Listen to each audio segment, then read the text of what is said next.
Merry Christmas. I have to get my job fixed. I was eating Reese's. I have like a weird chew feature here.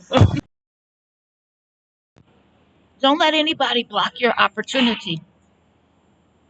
And don't be so hungry that you start opportunity fishing in the wrong pond. You have to understand you can't take every opportunity.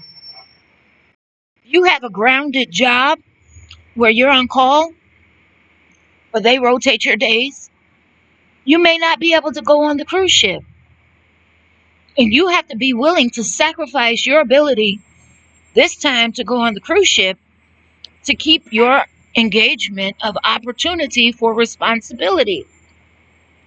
So you can pay your rent, so you can pay your bills, so you can buy something on Christmas to eat, so you don't have to walk around in the cold, so you can go to a movie.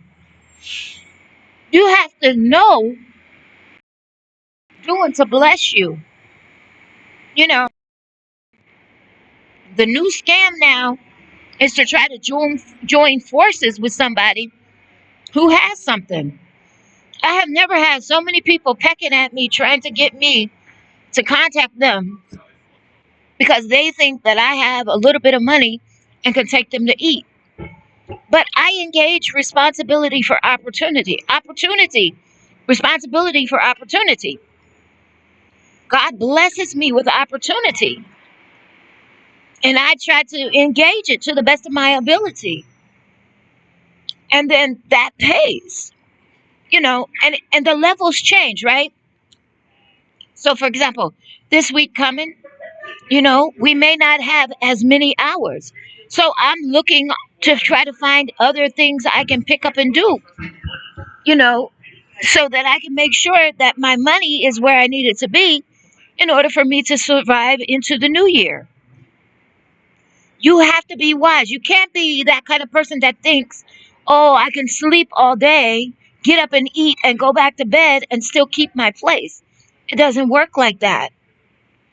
You're not going to get approved for an apartment if you don't keep your shelter bed. You got to keep coming to the shelter. You got to meet with your case manager. You got to look for housing. You got to do all these things in order for you to qualify for the reward. The reward may be a small thing. It may be the voucher, but the voucher will cushion your income so you can get the studio. You can't abandon your process thinking that something in Goshen is way better than something that is sure here. Now, people do move and people do shift, but when God shifts you, He's going to make sure you have provision. If you're not the kind of person that has a hustle mentality, a legal hustle mentality, then you don't need to move off your perch. You need to stick with what has your name on it and what is legitimate, which is why I made sure that I registered with immigration, because I didn't want immigration to say to me, if I was just trying to go off my citizen documents, oh, well, you have an issue. And I didn't want them to say that you didn't try to get anything to help. So I made sure I did both of them. Engagement of responsibility. This way, it's not punitive on me, whichever way they want to go. This way, I don't have to live under threat or fear. This way, I know whichever way they go with it, it's God. When you do what you can do, then God will do what He can do. You can't take the scripture out of context and say, God gonna bless me to be rich, and you don't tithe and offer. You don't save. You don't give. Da, da, da.